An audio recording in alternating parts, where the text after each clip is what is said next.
भगवत प्रेमी दर्शक बंधु आम हिंदू धर्मशास्त्र ब्रह्मपुराण कपिल संहिता सांब पुराण आदि रे पौष मास शुक्ल पक्ष दशमी तिथि रे सांब दशमी पूजा विषय कहुई। आम देशर ओडिशा राज्य रे तथा ओडिशार मुख्यतः पूर्व भाग रे एही सांब दशमी पूजा को प्रायतः घरे घरे पालन करिथांती। केतक एहाकु सांब दशमी बा संबर दशमी मध्य कहिथांती। तेबे आसंतु आजिर भिडियो रे जानिबा सांब दशमी पूजा नियम।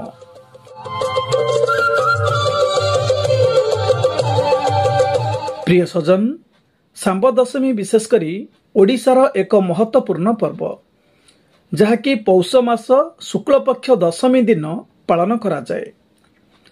पुराण शास्त्र मतानुजाई भगवान श्रीकृष्ण और जाम्बवती पुत्र हेउछंती सांब, जे कि देवर्षि नारदंकु अपमान करिबा हेतु नारदंक अभिशापरु कुष्ठ रोगग्रस्त होइथिले। एहा द्वारा तांको देह सारा क्षत विक्षत होइगला। पुत्रर पीड़ा देखि जाम्बवती पुत्र को कहिले कि कोणार्क चंद्रभागा नदी कूल रे सूर्यंक उद्देश्य रे 12 वर्ष काल कठोर तपस्या कर।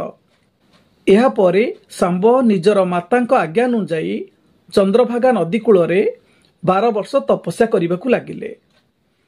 तपस्या प्रसन्न होई भगवान सूर्यदेव तांकू कुष्ठ रोगरु मुक्त करिदेले।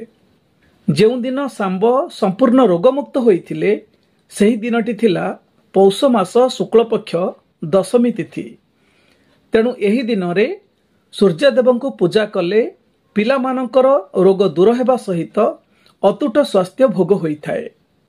एही व्रत को विशेष करी छोट छुआ माने निरोग रहिबा पाई तथा घरर जेकोसी सदस्य रोगरे पीड़ित थिले सुस्थ हेबा पाई बा परिवारर समस्ते निरोग रहिबा पाई एही व्रत घरर गृहिणी बा नारी माने पालन करिथांती।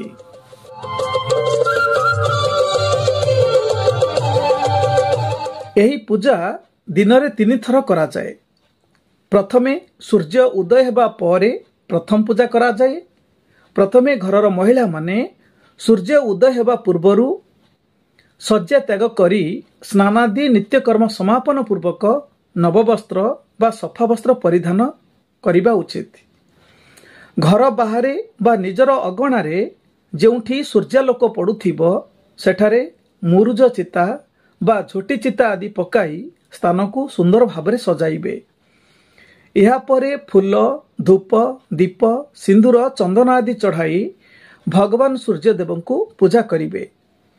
तापरे सूर्यदेवंक निमित्त फलमूल साकर आदि नैवेद्य अर्पण करिबे। नैवेद्य परसिबा पई बाईगण पत्र अथवा कदली पत्र रखी सेथिरे नैवेद्य समर्पण करिबे।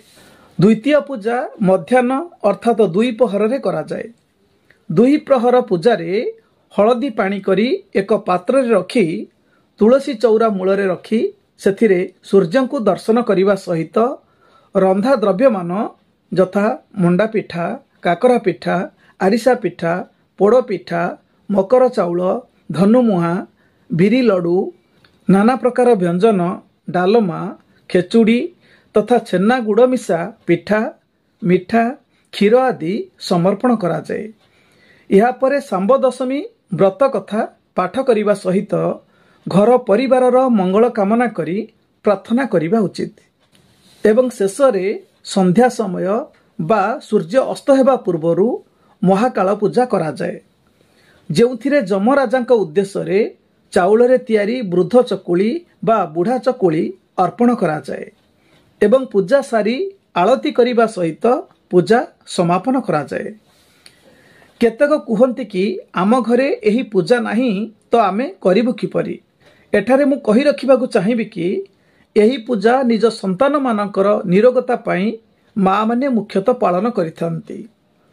ता छड़ा घर परिवारर प्रत्येक सदस्य मानकर दीर्घायु कामना करी सुस्थ और निरामय जीवन पाई सूर्यदेवंक उद्देश्य रे एही पूजा करा जाइथाए। एथिरे आम घरे नाही एमिति कहिबार माने कोन? जदि नाही आपण एबे नुआ करी आरंभ करंतु। असुविधा कोन अछि? पूर्व समयरु हुए तो आपणक घरे कोनोसी कारणरु एहा करा जाई आसु नाही। जदि आपण प्रथम करी करिवे तो भगवान सूर्य देवता कौन आपणक उपरे क्रोधित हेबे कि?